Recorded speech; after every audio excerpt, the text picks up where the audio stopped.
Hi, this is Mark Olsey with another Pledge Talk communication tip. Now, in my most recent tip on communication, I mentioned that I met a man who works at a company called RedGuard. Their purpose is to make blast-resistant buildings for industries whose employees work in hazardous areas. They want to be sure they have buildings that can withstand and protect human life in the case of explosions. Ooh, pretty important work.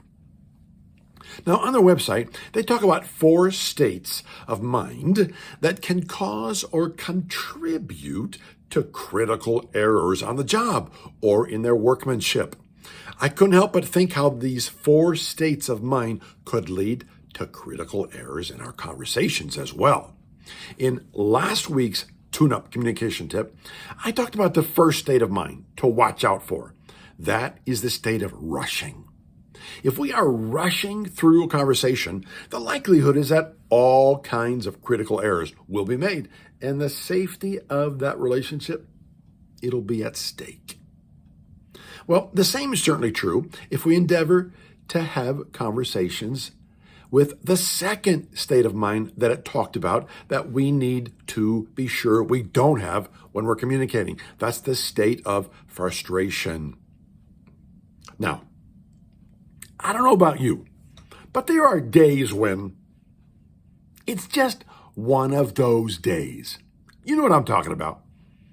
It's one of those days when nothing goes right. Everything goes wrong. For me, sometimes it starts in the middle of the night. You know, when I wake up because my wife has taken all the covers or she's kicked them off because she's hot. And I'm like, hey, there's 2 of us here. And you didn't ask me what we should do about the blankets. But being the loving guy that I am, I'm okay. I do a little search to find the covers and go back to sleep. Until it happens again. That's when I know. That's when it hits me. It's going to be one of those days. And I haven't even gotten out of bed yet. My day hasn't even started. And I know it's not going to be a good one. And sure enough, one thing after another doesn't go the way I want it to that day. And my frustration level just grows and grows and just grows to the point where I know conversations that night will likely need to be kept at a minimum. And I'm going to have to be especially careful with my tongue so it doesn't become an instrument that delivers death words to our relationship. You've heard me speak about the proverb, death and life are in the power of the tongue. Okay, as you can tell, I enjoy adding some humor to my teaching. But it's not all that far from the truth. When you or I am full of frustration, it's not a good time to have a conversation. When frustration is the state of our mind, that frustration is infinitely more likely to lead to us making critical errors in our conversations. Instead, we need to pause. We need to stop and recognize how my story has played out that day. Maybe even starting from the middle of the night before. And I need to consider, what do I want my future story to look like?